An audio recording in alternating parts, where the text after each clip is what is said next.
ముందుగా ఈ సంవత్సరము ఏప్రిల్ 10వ తేదీ నుండి జూలై వరకు కాల సర్ప యోగము ఉన్నది ఈ సంవత్సరము. ఇది ఫస్ట్ ప్రయారిటీ ఈ సంవత్సరము.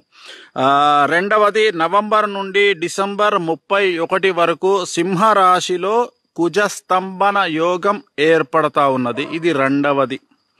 ఇంకా నెక్స్ట్ తీసుకుంటే సెప్టెంబర్ 19వ తేదీ నుండి అక్టోబర్ 31వ తేదీ వరకు కర్కాటక రాశిలో కుజ ప్లస్ గురువు కలయిక అనేటువంటిది కనిపిస్తూ ఉన్నది.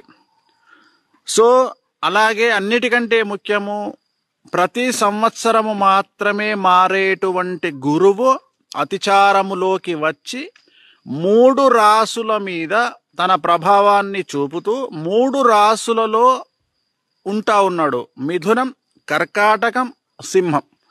సో ఇది మనం చూసుకున్నట్లయితే చాలా అరుదుగా, కొన్ని వందల సంవత్సరాలలో అరుదుగా సంభవించేటువంటి ఒక గ్రహాల యొక్క విచిత్రమైనటువంటి నడవడిక అని చెప్పవచ్చును.